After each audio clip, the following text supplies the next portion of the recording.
And welcome back to this exciting series of videos on our Remington 700 SPS, its evolution, and adding some new products to improve the performance of said rifle. Like I said, we have Remington 700 SPS 20-inch tactical 1 in 12 twist, Timney trigger 512, Bell & Carlson A5 medalist, badge ordnance 20 MOA base, badge ordnance rings. And this is the latest edition. It's a Vortex VIPER PST Gen 2 scope. It's 3 to 15 by 44. Has the EBR2C MOA reticle. I know that's a lot of stuff. And some really nice bipod with the little switch lever here for articulating. The rifle has been cleared. As you can see, there's no bolt. There's a bolt right here. That's clear. I know there's no round in the chamber. And I also know there's nothing in the mag, so to speak. So what we did just a couple of days ago is I did a little review on this first impression review of a product of this VIPER PST scope. If you want to, you can check out the link over there. Kind of review, unboxing, and first impressions. And today we're going to go over some range performance. We mounted this scope, and I let it sit for 24 hours for a gun tight to take hold. I'm not supposed to shoot that. And then we took it out to the range, and it's kind of new thing that I did was setting the zero stop. It has a little bit of complicated procedure. I've set up a Swarovski Z8 for a friend of mine's rifle, and it was much easier, much simpler. Pretty much sight it in, loosen some knobs, push it down, bam, done. This one's a little different because you have to loosen the outer cap, then the inner cap, sight the gun in, and then lock it out. Everything worked as it's supposed to. As you can see, zero stop works right at the zero. The rounds we used were 168 Amax by Hornady, and I used 180 grain Noslers. Both of those are my custom loads for this rifle, and I knew they worked from before with the old setup. So I did that. As you can see in the next segment, it took me about two shots to get it close. Then I made my adjustment, and the rifle is spot on. So let's look at that video of that initial sighting, and then we'll talk about it.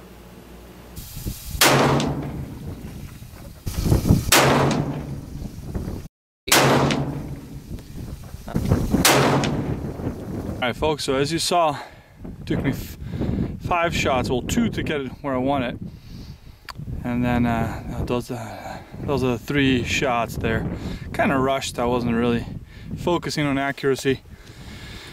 So that's 168 grain Amax, first time shooting that Vortex VIPER PST Gen 2, and I am more than impressed. I mean, tracking is just unbelievable. I mean, I clicked it down 3 inches, and there's from first shot 1, 2, 3. I mean, it's spot on.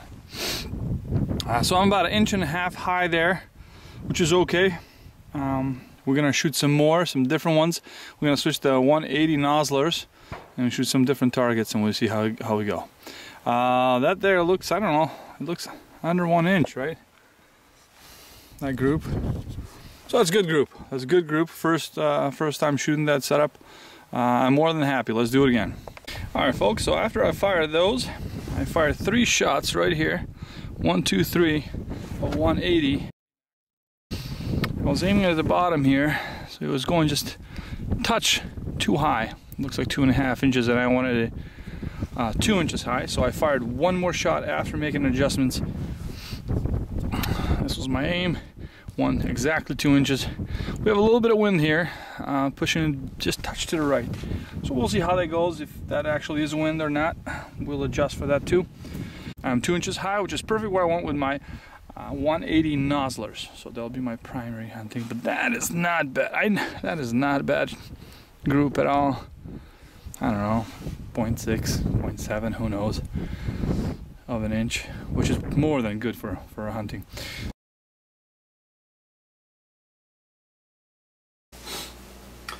And as you just saw, the performance of this rifle at 100 yards with those 2 select rounds is pretty darn good. It's not bad. That's exactly what I want it to be. If I can shoot under 1 inch, but I know it'll shoot half, whatever. For my application, that's going to be good enough. I know on a good day, when I actually focus on accuracy, we can shoot less than half-inch groups. I know some of you will say, well, groups mean nothing, and once you get to the field and hunting, yeah, I know, I understand that, but as good as I can get it on the range, I can then gauge my performance in the field off of that. So I know where my goals are, and then I can set my maximum effective range for a hunting application, which is very important to me. When hunting, it's a totally different beast than shooting paper. It's a totally different beast. There's so many different factors. So if I shoot half-inch group at 100, if I look at that like oh good, half-inch group, that's going to be a tremendous, 5-inch group at 1,000 yards. So I should shoot an animal at 1,000 yards. No, I should not. No, I usually multiply my best group by 3 at least, and that is how I kind of gauge where I'll be able to shoot, or how far I'll be able to ethically shoot an animal. So if my best group is 1 inch at 100 yards, if I look at it at 300 yards, so they'll translate to 3 inches, then I multiply by 3, that's 9. So why I do that? Fatigue, excitement, weather conditions, all of that affects how well you shoot in the field. So that's just kind of my little formula how I do it. So 1 inch group at 100 translates for me at 9 inch at 300. So let's say I am shooting an antelope, looking at antelope's vitals, I would be like, well, that is my maximum effective range, where I know every time I pull the trigger I'm going to hit it. It's not 100%, but I give myself a little bit of cushion just for those, like I said, other factors that play in. Now let's look at the performance of this rifle at 300, 400, and 500 yards. They're not exactly 3, 4, and 5. It was something like 310, 415, and 545.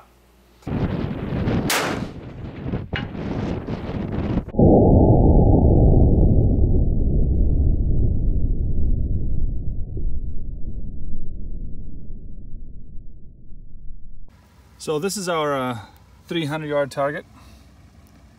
That's very nice. I don't know what that is exactly, but one looks like it took me a little bit of a surprise, but the other two are pretty spot on. So let's say if I average that group maybe 1 inch low, not bad.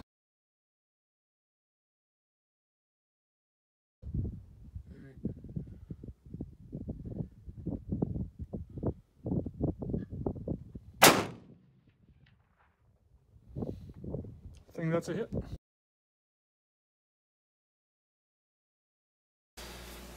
Well, since this was the first time shooting with this scope, I was using actually the reticle for my elevation adjustment. So I didn't use the turret, I was using the reticle, because that's going to be my primary way of adjusting in case I have to in the field. So I used the ballistic app, type in the numbers, and then I held it 4 minutes of angle high, pulled the trigger, and as you can see, it impacted right in the middle of the target where the green dot was. So that was a metal target. I used a steel for the first shot just to see if everything's staying the same. So I took 1 shot, and then I also took 3 shots at the target. 2 were pretty darn good. 1, I'm not quite sure what happened. It kind of surprised me or something.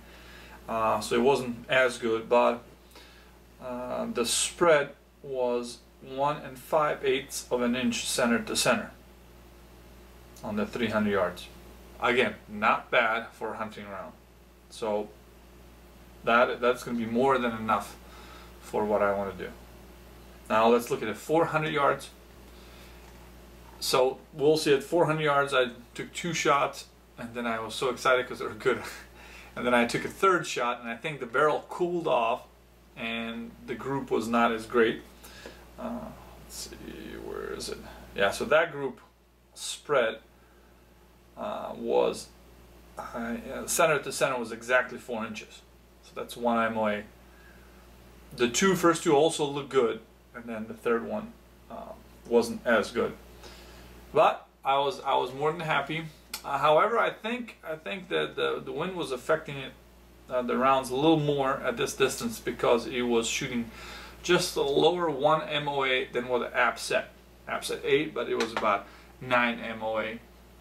So I'm going to put that in, put that aside, say that I held 8, but I'll remember that it was 9. So next time, if there's no wind, then I can check my data on previous engagement and see if the wind affected it or that is the actual condition.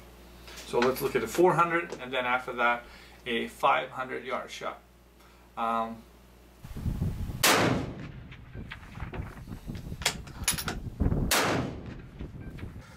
And this is our 400 yard target. 1, 2, bam.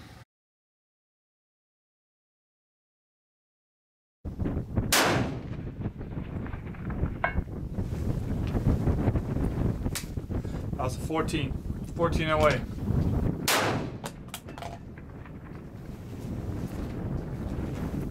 Did it hit to the left or did it hit it?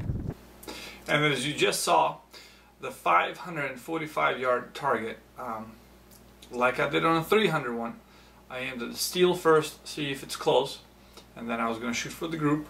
However, the impact on the steel was kind of angled just slightly. Impact on the steel sent the shrapnel into my target, completely shredded it. I mean, you can see on top of it, after the impact, it just shredded. It's one of those shoot and see targets, so it really splattered everywhere, and I couldn't really shoot a group. We were running out of battery too, so I wanted to just, I took, I believe, a couple of shots at 770, see if I can get some of that. And then once we go back, we're going to do some more slower kind of precision work. We're going to make sure that barrel is exactly the same temperature after every shot and all that good stuff to see what it's actually capable of. It's pretty darn good for hunting applications. Like I said, we didn't have too much time. Shredded a target. A lot of things happen usually in these conditions, especially on the first outing with the new setup. So that was a good, very productive. We're going to go back, redo it, and go work methodically and see what kind of accuracy we can achieve. Not that I need to chase better accuracy. Everything's shooting less than 1 MOA, 0.5, 0.6, 0.7 in some occasions, which is great. But we're going to do it again just because, and you know, I'm sure all of you are out there saying it can be better, it can do better. I know, it's kind of like an addiction. I don't think I would call myself a long-range precision shooter, but I'm an addict. You know, chasing that perfection, chasing that better group, better shot. I'm not tweaking my ammo at all. I'm not tweaking anything else, because obviously, and I have proof that it can do it. A lot of it is weather conditions and then the shooter. You know, I was very excited on this first outing, so next time I'm gonna do some methodical work and see what happens. I think this is more than enough. So that's our PST. Mount it, test it, more than happy. Like I mentioned in the first video, the product review video, there are some things that I wasn't happy about. Thankfully, Vortex, I guess, pays a lot of attention to the main product itself. Accessories are always subpar, but everything else works fine. The only, like I said, complaint I had was the clicks, the tension, and the audible sound was not the same between any of these. So you have 1, 2, 3, 4, 5, 6 different adjustments, and they're all at different sound and attention level. I hope they did it intentionally. I hope that's what it's supposed to be. If it is, I disagree with it grossly. I think it should be exactly the same. If anything, the elevation turret should be the loudest, not your windage. This should be the loudest and most concrete, most what they call a positive click, and then the rest I could care less about. But that's the one that you're going to use the most. Alright, well that's it, folks. We took, like I said, we took that shot at 770, hit just to the left. I believe about, what was that, I think about maybe 1 minute of wind to the left. and I didn't have time to adjust because literally as I was talking to my son who's running the camera, I was talking to him, trying to make an adjustment. I think I was going to go 2 MOA of wind to start with, and then it just, battery died. He just said, "Dad, it's done, the battery's done." So again, we're going to go next time, and we're going to do some more work. I hope you enjoyed this video. Please like, share, and subscribe, and tell your friends about it. Until next time, thank you for watching.